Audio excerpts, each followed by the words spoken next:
علیکم۔ آج میری ویڈیو کا عنوان ہے جہاد قرآن کی نظر میں اور جہاد حدیث کی روح سے۔ وَحَرِّصِ الْمُؤْمِنِينَ عَلَى الْقِتَالِ، ہے پیغمبر مومنین کو جنگ پر اکسائیے۔ الَّذِينَ آمَنُوا يُقَاتِلُونَ فِي سَبِيلِ اللَّهِ وَالَّذِينَ كَفَرُوا يُقَاتِلُونَ فِي سَبِيلِ الطَّاغُوتِ، مومن اللہ کی راہ میں لڑتے ہیں اور کافر شیطان کی راہ میں قتال کرتے ہیں۔ جاہدوا بِأَمْوَالِكُمْ وَأَنفُسِكُمْ، اپنے مالوں اور اپنی جانوں کے ساتھ جہاد کرو۔ وَجَاہِدُوا فِي اللَّهِ حَقَّ جِہادِهِ، جہاد کرو جیسا کہ جہاد کرنے کا حق ہے۔ فضل اللہ المجاہدین بِأَمْوَالِهِمْ أَنفُسِهِمْ عَلَى الْقَاعِدِينَ درجات، اللہ تعالیٰ نے مالوں اور جانوں کے ساتھ جہاد کرنے والوں کو گھر بیٹھنے والوں پر درجے کے اعتبار سے ترجیح دی ہے۔ وَقَاتِلُوهُمْ حَتَّى لَا تَكُونَ فِتْنَةٌ وَيَكُونَ الدِّينُ كُلُّهُ لِلَّهِ، تم اہل کفر سے اس وقت تک لڑو کہ فتنہ مٹ جائے اور سارے کا سارا دین اللہ کے لیے ہو جائے۔ جہاد حدیث کی روح سے بھی اللہ اور اس کے رسول پر ایمان لانا اور اللہ کی راہ میں جہاد کرنا سب سے اچھا عمل ہے۔ خدا کی راہ میں ایک دن ڈٹ جانا دوسری جگہوں میں گزارے ہوئے ہزاروں دنوں سے بہتر ہے۔ جنت تلواروں کے سائے میں ہے۔ جہاد فی سبیل اللہ کی ایک صبح یا شام دنیا کی ان تمام نعمتوں سے افضل ہے جن پر سورج نکلتا اور ڈوبتا ہے۔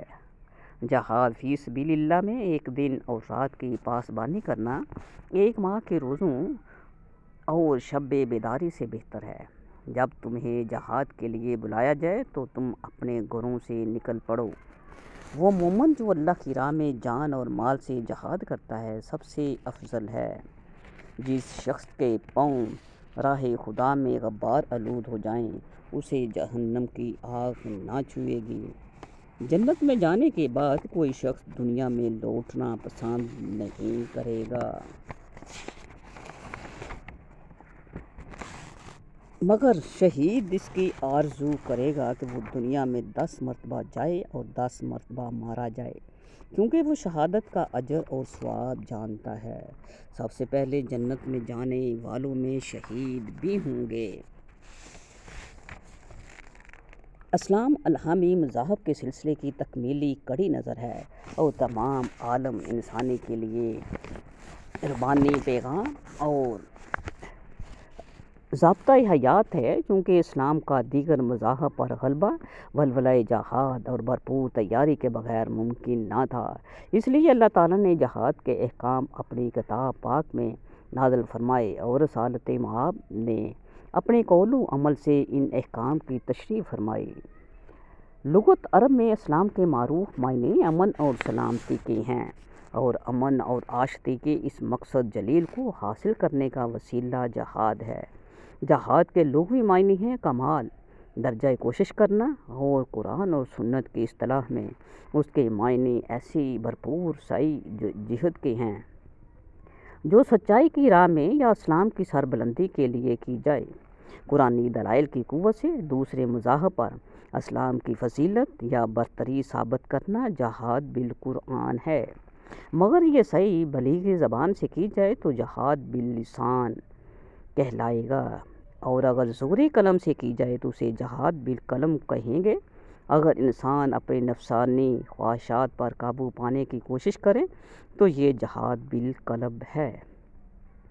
اگر اسلام کے دشمنوں سے نمٹنے کے بندہ مومن تدبیر کرے اور اللہ کی راہ میں مال خرچ کرے تو جہاد بالمال ہے، اور اگر اس راہ میں جان کی بازی لگا دی جائے تو یہ جہاد بالنفس ہے۔ جہاد کے وسیع تر مفہوم کو سامنے رکھ کر دیکھا جائے تو مسلمان کی ہر صبح و شام بلکہ ہر لمحہ اور ہر لحظہ حق اور اعلیٰ کلمۃ الحق کی خاطر بسر ہوتا ہے۔ پس جہاد کا مفہوم اگر اسے دشمنوں کے مقابلے میں لڑنے اور خون بہانے تک محدود کر دیا جائے تو یہ بڑی زیادتی ہوگی۔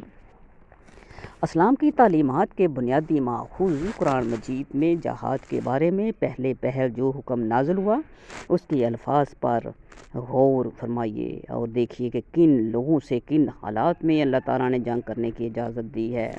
ارشاد ربانی ہے، اذین للذین یقاتلون بانہم ظلموا وان اللہ علی نصرہم لقدیر والذین اخرجوا من دیارہم بغیر حق الا ان یقولوا ربنا اللہ۔ جن لوگوں سے جنگ کی جا رہی ہے انہیں لڑنے کی اجازت دی جاتی ہے کیونکہ ان پر ظلم ہوا ہے اور اللہ تعالیٰ ان کی مدد پر پوری قدرت رکھتا ہے۔ یہ وہ لوگ ہیں جو اپنے گھروں سے بے قصور نکالے گئے، ان کا قصور صرف یہ تھا کہ اللہ تعالیٰ کو اپنا پروردگار کہتے تھے۔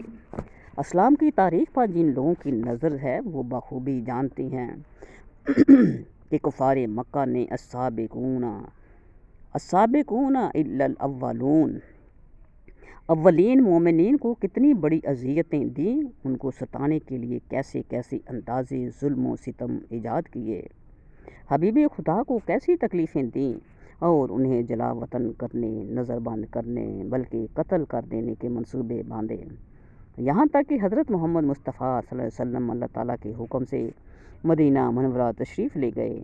وہاں حضور صلی اللہ علیہ وسلم نے مہاجرین و انصار کے تعاون سے ایک نئے معاشرے، نئے تمدن اور نئی ریاست کی داغ بیر ڈالی۔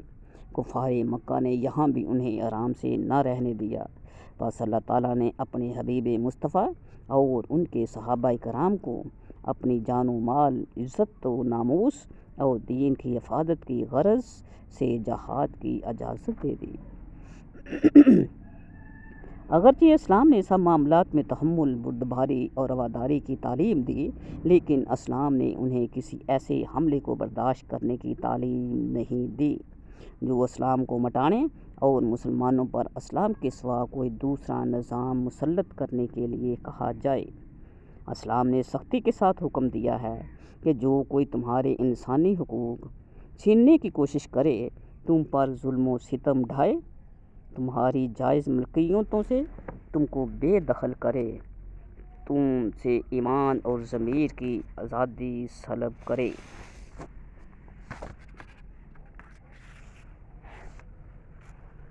جس طرح قرآن کریم میں بتایا گیا ہے، اب ان تمام باتوں کے واقعہ ہونے پر یقین کرنا، ایمان لانا واقعی آسان کام نہیں ہے۔ جہاد کے ساتھ ساتھ تھوڑا سا عقیدہ آخرت کا عقلی ثبوت بھی پیش نظر ہے۔ اس کو اینڈ تک دیکھنا، آخر تک دیکھنا ضرور سمجھیں۔ عقل کوتاہ بین کو یہ ساری باتیں ناممکن اور بے بنیاد نظر آتی ہیں۔ پہلے انبیاء علیہ السلام کے مخاطب بھی اور کفار مکہ اور مشرکین عرب بھی مرنے کے بعد دوبارہ کسی زندگی کے تصور کو دماغ کا خلل سمجھتے تھے۔ وہ سب سے زیادہ اس عقیدہ آخرت اور حیات بعد الموت کو جھٹلاتے اور اس کا مذاق اڑاتے تھے۔ آج بھی بہت سے لوگ آخرت کے صریح منکر یا کم از کم اس کے بارے میں شک و شبہ میں مبتلا ہیں۔ قرآن کریم نے انکار آخرت کے دلائل کو کس طرح معقول جوابات سے رد کیا اور اس کا آخرت کے ثبوت میں کیسے دل میں اتر جانے والے دلائل پیش کیے ہیں۔ کفار مکہ کا پہلا اعتراض بڑا سائنٹیفک قسم کا تھا۔ وہ کہتے تھے کہ جب انسان کی ہڈیاں بھی گل سڑ گئیں تو وہ دوبارہ زندہ کیسے کیا جائے گا۔ انہیں اپنے استدلال پر بڑا ناز بھی تھا، اسے وہ مکہ کی ہر مجلس میں دہراتے پھرتے تھے۔ یہ تو ایک سائنسی حقیقت ہے کہ انسان جن عناصر کا مجموعہ ہے، کم از کم جسم کی حد تک، روح کا معاملہ تو سائنس کی حد سے باہر ہے، ان سب کا علم ہے، باہم تناسب اور توازن تک کا۔ مگر مرنے کے بعد یہ سب عناصر منتشر ہو جاتے ہیں، ان سب کا دوبارہ ایک جگہ اسی ترکیب اور تناسب سے جمع ہونا ممکن ہی نہیں۔ یہ لہٰذا موت کے بعد زندگی ہی ثابت نہیں ہو سکتی، تو آخرت کی باقی باتیں خود بخود غلط ثابت ہو جاتی ہیں۔ اس کا جواب قرآن کریم نے بار بار یہ دیا ہے کہ تم اپنی پہلی زندگی پر غور کرو، تمہارے اس فانی جسم کے عناصر کس کس طریقے سے کہاں کہاں سے جمع کر کے تمہیں یہ زندگی دی گئی۔ کائنات میں دیکھتے نہیں کہ کس طرح بے جان عناصر سے زندگی پھوٹتی ہے۔ نباتات، حیوانات اور خود انسان کے مراحل تخلیق اور توالد نسل پر غور کرو۔ وہ زبردست طاقت جو علیم اور حکیم اور عزیز و قدیر اس کرۂ ارض پر حیات کے یہ عجائبات دکھا سکتا ہے، اس کے لیے تمہیں دوبارہ زندگی دینا کیسے ممکن نہیں؟ زمین سے نکلنے والی کن کن خوراکوں کے ذریعے تمہاری تولید کا سامان تمہارے والدین کے جسم میں لا جمع کیا، پھر رحم مادر سے زندگی کا آغاز ہوا۔ اس کی مراحل پر غور کرو۔ جب تم ماں کے پیٹ میں تھے تو کیا اپنی 20 سال کی عمر کے تجربات کا کوئی تصور کر سکتے تھے؟ حالانکہ ان 20 برسوں میں تو تمہاری جسمانی زندگی کا تسلسل بھی موجود رہا ہے، پھر تم کیسے کہہ سکتے ہو کہ مرنے کے بعد کوئی زندگی نہیں؟ یہ ایک حقیقت ہے کہ انسان اس کرۂ ارض پر رہنے والی تمام مخلوقات سے افضل اور بہتر ہے۔ یہ صاحب عقل وار مخلوق ہے۔ اس کے اندر حیرت انگیز جسمانی، ذہنی اور روحانی صلاحیتیں موجود ہیں۔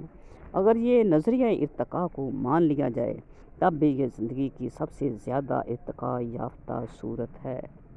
تو کیا اس کا موت کے ذریعے بالکل ضائع ہو جانا عقلاً قابل قبول ہے؟ کیا یہ سارا ارتقاء اور انسان کی ساری استعداد ایک عبث ہے؟ قرآن پاک میں ہے، افا حسبتم انما خلقناکم عبثا وانکم الینا لا ترجعون۔ کیا تم نے یہ سمجھ لیا ہے کہ ہم نے تمہیں یوں ہی بیکار پیدا کیا ہے اور تم ہماری طرف لوٹ کر نہیں آؤ گے؟ کائنات کی ہر چیز کوئی نہ کوئی مقصد ہے، کوئی چیز بیکار نہیں۔ اور غور کیجئے، انسان کو کائنات کی ہر شے کی ضرورت ہے، مگر انسان کی ضرورت کس کو ہے؟ ہر چیز انسان کے بغیر رہ سکتی ہے، مگر انسان زمین، ہوا اور پانی کے بغیر نہیں رہ سکتا۔ تو کیا یہ عقل کی بات ہے کہ یہ مخلوق انسان جس کے لیے گویا سب کچھ بنایا گیا ہے، یہ خود بیکار محض ہوا؟ انسانی ذہن اسے قبول نہیں کر سکتا۔ عقل ہی کہتی ہے کہ حضرت انسان کے لیے یقیناً ستاروں سے آگے جہاں اور بھی ہے۔ انسان کے اندر نیکی اور بدی یا اچھائی اور برائی کا ایک فطری تصور موجود ہے۔ اجتماعی عقل انسان یعنی تمام قوموں اور ملکوں کے لوگ بعض قوموں کے برا ہونے اور بعض قوموں کے اچھا ہونے پر متفق ہیں۔ اسی بنیاد پر مختلف قوموں میں جرم اور سزا اور قانون و انصاف کے پیمانے بنائے گئے ہیں۔ اس کے ساتھ ہم یہ اکثر دیکھتے ہیں کہ بعض انسان ساری دنیا کی رائے میں برے کام کرتے ہیں، مگر پوری زندگی میں وہ کسی طرح قانون اور انصاف کی گرفت میں نہیں آتے، مر کر یہ بھی خاک ہو گئے۔ دوسری طرف کچھ ایسے بھی ہوتے ہیں جو زندگی بھر تمام اچھے کام کرتے ہیں، جنہیں ساری دنیا اچھے کام کہتی ہے، مگر پوری زندگی میں کوئی انہیں داد نہیں دیتا، نہ وہ کوئی انعام پاتے ہیں، نہ شہرت۔ اپنی نیکی کا انہیں کوئی دنیاوی فائدہ نہیں پہنچتا، یہ بھی مر کر خاک ہو جاتے ہیں۔ دونوں برابر ہو گئے، وہ بھی خاک، یہ بھی خاک۔ پاک اور ناپاک کا ایک ہی انجام۔ عقل اسے کیسے تسلیم کرے؟ انسانی ضمیر اور فطرت کا تقاضا ہے کہ کوئی ایسا نظام انصاف ہونا چاہیے جہاں نیکی اور بدی کو پرکھ کر آخری اور مکمل نتائج سامنے لائے جائیں۔ یہی ہے عقیدہ آخرت کا فطری تقاضا اور عقلی ثبوت۔ قرآن پاک میں اللہ تعالیٰ فرماتے ہیں، ام نجعل الذین آمنوا وعملوا الصالحات کالمفسدین فی الارض ام نجعل المتقین کالفجار۔ سورۃ صاد۔ کیا ہم ایمان لانے اور اچھے کام کرنے والوں کو ان جیسا کر دے جو زمین میں بگاڑ پھیلاتے ہیں، یا ہم پرہیزگاروں کو نافرمان شریروں کے برابر کریں؟ کفار و منکرین آخرت کو موت کے بعد زندگی اور سزا پر توجہ تھا۔ قرآن کریم نے انسانی فطرت نے انبیاء اور رسولوں نے کس طرح خود ان کی دانشوری کو ایک تعجب انگیز حماقت ثابت کر دیا۔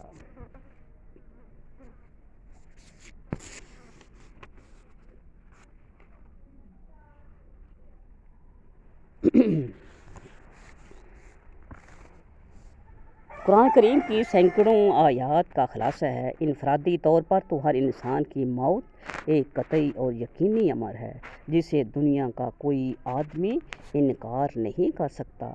قرآن کریم میں یہ بھی بتایا گیا ہے کہ ایک دن یہ پورا کرۂ ارض تباہ ہو جائے گا اور سب کے سب انسان مر جائیں گے۔ قرآن سے بھی تو یہ بھی معلوم ہوتا ہے کہ پہلے انبیاء علیہ السلام بھی یہی تعلیم دیتے رہے کہ اس تباہی کے وقت کو قرآن کریم میں 40 مقامات پر الساعۃ یعنی کہ مقررہ گھڑی یا وقت کہا گیا ہے۔ ہمارے ہاں عام طور پر اس کے لیے لفظ قیامت بولا جاتا ہے اور اب یہ الساعۃ کے معنی ہی رکھتا ہے، تاہم قرآن کریم میں یوم القیامت مرنے والے دن کے لیے نہیں بلکہ دوبارہ جی اٹھنے کے دن کے لیے آیا ہے۔ اس کی بڑی خوفناک کیفیت بیان ہوئی ہے۔ کفار ہمیشہ رسولوں کی اس بات کو ناممکن کہہ کر اس کا مذاق اڑاتے۔ ان کی دانشور کہتے تھے کہ دنیا ہمیشہ سے ہے اور ہمیشہ رہے گی۔ طوفان، زلزلہ، سیلاب، جنگ، وبا وغیرہ میں ہزاروں اور لاکھوں کی تعداد میں انسان ضرور مر سکتے ہیں، مگر یہ کیسے ہو سکتا ہے کہ دنیا میں ایک بھی انسان زندہ نہ رہے؟ انبیاء علیہ السلام صدیوں تک یہ بات دہراتے رہے۔ ہمارے نبی صلی اللہ علیہ وسلم جو پہلے نبی سے ہزاروں سال بعد آخر میں تشریف لائے، انہوں نے بھی یہی بات فرمائی، بلکہ ساتھ یہ بھی فرمایا کہ اب وہ وقت دور بھی نہیں ہے، اس کو بھی 1425 برس گزر چکے ہیں۔ موت انفرادی ہو یا اجتماعی، یہ زندگی کا انجام نہیں ہے بلکہ ایک اور زندگی کا آغاز ہے۔ ہر انسان مرتے ہی ایک طرح کی عبوری نئی زندگی شروع کرتا ہے جسے قرآن کریم نے برزخ کہا ہے۔ جب اجتماعی ہلاکت واقع ہو چکے گی تو اس کے بعد دوبارہ سب کے سب انسانوں کو زندہ کیا جائے گا۔ اب ایک ایک فرد سے اکیلے اس پہلی دنیا کی زندگی میں کیے گئے اعمال کو پورا حساب لیا جائے گا۔ انسان کی کوئی نیکی یا بدی چھپی نہیں رہ جائے گی۔ قرآن کریم نے اس یوم الحساب کی جو تفصیلات بیان کی ہیں وہ لرزانے والی ہیں۔ اس دن دھونس دھندالی پروں کے کچھ کام نہیں آ سکے گی، نہ سفارش، نہ بہانہ۔ معافی کا وقت بھی گزر چکا ہوگا۔ اس کے ساتھ اس دنیا میں بظاہر ضائع ہو جانے والی نیکیوں کے مسرت افزا نتائج نیکیوں کے سامنے آئیں گے۔ قرآن کریم کی صرف 2 آیات اس اصحاب کتاب کی کیفیت سمجھانے کے لیے کافی ہے۔ فرمایا فَمَن یَعْمَلْ مِثْقَالَ ذَرَّةٍ خَیْرًا یَرَہُ وَمَن یَعْمَلْ مِثْقَالَ ذَرَّةٍ شَرًّا یَرَہُ، تو جو ایک ذرہ بھر بھلائی کرے گا اسے دیکھ لے گا اور جو ایک ذرہ بھر برائی کرے گا اسے بھی دیکھ لے گا۔ اس حساب کتاب کے نتیجے میں مجموعی طور پر نیک اور بد اور اچھے اور برے انسان الگ کر دیے جائیں گے۔ دونوں قسم کے انسانوں کو اب ایک ابدی زندگی دی جائے گی جس میں موت نہیں آئے گی، مگر زیادہ نیکی کرنے والوں کو نعمتوں سے نوازا جائے گا، جبکہ زیادہ برائی کرنے والے بدترین سزا پائیں گے۔